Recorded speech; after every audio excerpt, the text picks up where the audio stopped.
Hadirin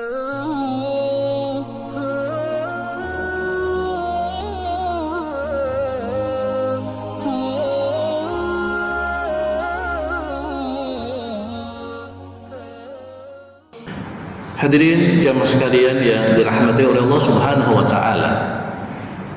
Salah satu yang tidak dapat ditahan atau dibendung oleh kita manusia adalah pergantian waktu. Pergantian waktu ini adalah menjadi salah satu sunnatullah, ketetapan dari Allah Subhanahu wa taala. Saat ini kita sudah berada di tahun 1447 Hijriah. Ketika kita masuk tahun baru ini, sesungguhnya kita berada di waktu yang baru. Artinya waktu yang tidak sama dengan yang lalu. Dan ini merupakan sebuah ketetapan dari Allah Subhanahu wa taala.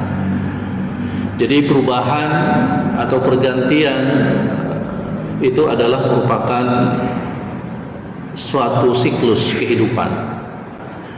Allah berfirman misalnya dalam surah An-Nur ayat 44, yuqallibullahu al-laila wan-nahara inna fi dzalika la'ibratan liulil absar.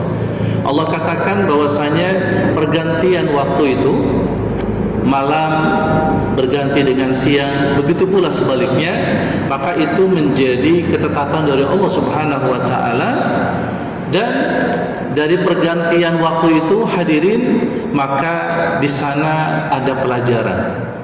Ada pelajaran, ada hikmah yang bisa diambil, dan hanya mereka-mereka yang memiliki pandangan yang tajam, basirah, yang bisa mengambil pelajaran dari adanya pergantian waktu.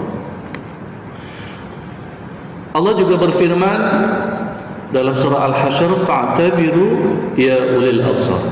Maka ambillah pelajaran dari berbagai macam peristiwa, hal yang kalian alami, kata Allah, ya, ambillah pelajaran, ya, wahai orang-orang yang memiliki pandangan yang tajam.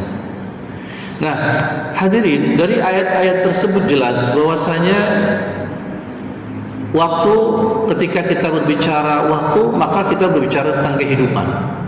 Nah, ketika kita berbicara tentang kehidupan, maka kehidupan kita ini ada batasnya,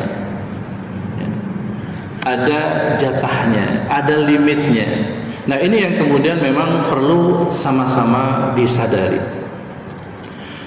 Lalu, kalau kita lihat hadirin, ya, maka sesungguhnya diri kita ini juga mengalami perubahan secara fisik, ya. Secara zahir kita sesungguhnya berubah. Ya. Oleh karena itu nanti kalau secara fisik, secara zahir kita berubah, maka hendaknya secara maknawi juga kita mestinya juga harus berubah. Ya. Itu seharusnya. Ketika Allah berfirman dalam surah Ghafir ayat 67, kata Allah, kalian dulu ini, ya, sebelum ada, kalian dulu adalah berasal dari tanah, yaitu Nabi Adam. Dan kalian, ya, selain Nabi Adam itu berasal dari nutfah, ya, artinya sperma atau air mani. Kata Allah, huwallazi khalaqakum min turab. Allah menjadikan kalian manusia dari tanah. Manusia pertama diciptakan yaitu Nabi Adam. Lalu kemudian ciptakan istrinya dari Nabi Adam itu min nafsi wahidah, wa khalaqa zawjaha min nafsi wahidah. Lalu kemudian Allah menciptakan pasangan Nabi Adam itu dari dirinya. Lalu kemudian dari keduanya, wa batha minhuma rijalan katsiran wa nisaa. Dan kalian, kata Allah, kami ciptakan itu dari nutfah, tsumma min nutfah, air mani atau sperma. Lalu kemudian Allah ubah kalian itu dari nutfah menjadi alaqah, tsumma min alaqah, dari nutfah kemudian berubah menjadi segumpal darah. Lalu dalam surah Al-Mu'min dijelaskan lagi dari segumpal darah menjadi segumpal daging. Lalu kemudian segumpal daging itu diberikan tulang belulang, lalu kemudian dibungkus lagi dengan daging. Faqasawnal 'idhama lahma.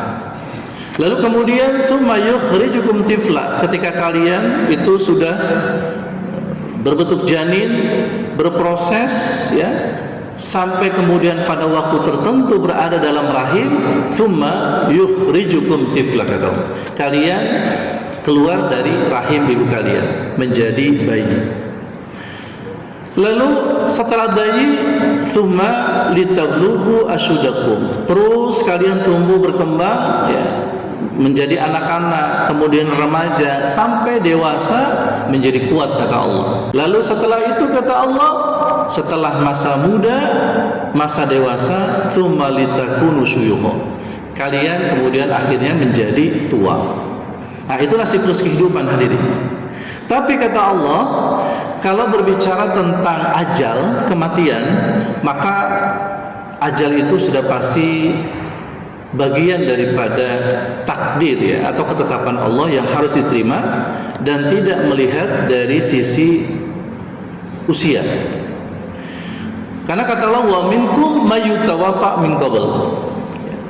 Bisa saja kata Allah, di antara kalian itu sebelum masuk masa tua kalian sudah diwafatkan oleh Allah Subhanahu wa taala. Jadi sebelum masa tua kalian sudah diwafatkan. Tapi yang namanya ajal, kematian itu pasti akan mendatangi kalian. Sehingga kata Allah, walitabluhu ajal musamma, sampailah kalian setelah masa tua itu ajal kalian. Dan Allah berbuat demikian itu, apa tujuannya? Kata Allah, wala'allakum ta'qilun, supaya kita manusia ini diberikan akal budi agar berpikir tentang berbagai macam kejadian-kejadian, peristiwa-peristiwa yang kita alami. Hadirin jamaah sekalian yang dirahmati Allah Subhanahu wa taala, kalau fisik kita saja berubah, kemudian di sekitar kita ini semua berubah, lalu kemudian kondisi atau keadaan kita juga harus berubah. Artinya keadaan yang sebelumnya bisa jadi kurang baik atau tidak baik, maka harus berubah menjadi baik. Itu. Karena segalanya berubah ya. Maka kalau kita di awal diciptakan oleh Allah itu kan seperti kertas putih ya. Atau fitrah ya. Manusia itu dilahirkan itu fitrah dalam pengertian suci dari segala macam dosa dan juga kesalahan. Lalu setelah kita tumbuh dewasa, karena di dalam diri kita Allah juga sertakan hawa nafsu, ada keinginan-keinginan yang bersifat duniawi, yang itu juga menjadi fitrah manusia. Zuyyina linasi syahawat minan nisa ya, wal banin wal qanatir muqantar min adh-dhahaba wal fiddah dan seterusnya. Jadi kecenderungan manusia itu lewat hawa nafsunya itu ada kesukaan kepada hal-hal yang bersifat materi atau duniawi. Suka kepada perempuan lawan jenis ya, suka kepada harta benda, suka kepada jabatan, suka kepada anak-anak, suka kepada emas, perak dan lain sebagainya. Dan itu semua adalah merupakan godaan atau ujian hidup di dunia ini. Semua itu boleh untuk dinikmati oleh manusia, tapi ada aturannya, ada batasannya, ada pakemnya, mana yang boleh, mana yang tidak. Makanya Allah Subhanahu wa taala turunkan syariat ke muka bumi ini agar dia bisa menjadi batas, mana yang boleh, mana yang tidak. Tapi hadirin, ya, seringkali kecintaan kepada dunia, keinginan pada dunia itu menggelincirkan manusia. Ya, sehingga manusia lupa bahwasanya kehidupan mereka ini, kehidupan hakikinya adalah kehidupan akhirat. Dunia ini hanya sementara. Dunia ini sesungguhnya adalah sebagai ladang saja untuk bisa menanam berbagai macam amal-amal kebajikan yang nanti akan dipetik nanti di hari akhirat. Tapi tadi hal-hal yang bersifat duniawi itu menggelincirkan manusia, sehingga manusia yang tadinya itu suci bersih lalu menjadi bernoda. Nah, oleh karena itu maka setiap kali kita melewati pergantian tahun ya, seperti saat ini ya, dan mengapa Sayyidina Umar bin Khattab ya, mengawali penanggalan Hijriah itu melalui satu peristiwa penting dalam sejarah Islam, yakni hijrahnya Nabi dan para sahabat.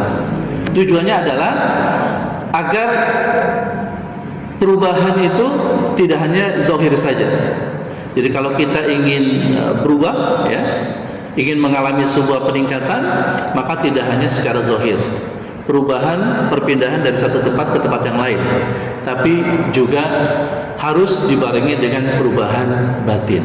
Seperti Allah firmankan di dalam surah Al-Mudaththir tadi ayat yang kelima. Ya, warujza fahjur. Kata-kata hijrah kita temukan di situ. Warujza fahjur, kalimat perintah. Kata Allah, perbuatan-perbuatan buruk itu maka hendaknya kalian tinggalkan. Ya, kalian tinggalkan. Artinya, kalau dulu Nabi dan para sahabat berhijrah dari Makkah ke Madinah, itu adalah hijrah secara zahir. Artinya al-intiqal minal makan ilal makan, perpindahan dari satu tempat ke tempat yang lain, ya. Itu namanya hijrah, perpindahan secara zahir.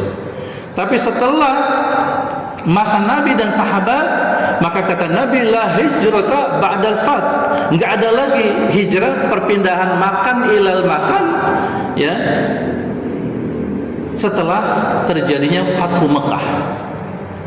Tapi yang mesti terjadi hijrah itu senantiasa ada, itu adalah hijrah niat untuk melakukan kebaikan-kebaikan dan berjihad di jalan Allah Subhanahu wa taala untuk senantiasa mengamalkan kebajikan-kebajikan.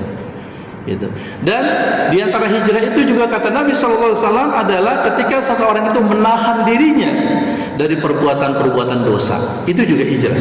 Jadi hijrah secara maknawi itu adalah ketika seseorang itu menahan dirinya dari perbuatan dosa, berarti dia sudah hijrah.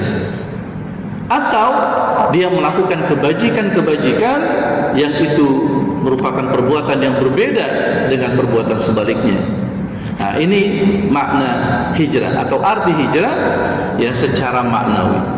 Sebagaimana Allah firmankan tadi, warujza fahjur, perbuatan-perbuatan keji saat ini maka tinggalkan.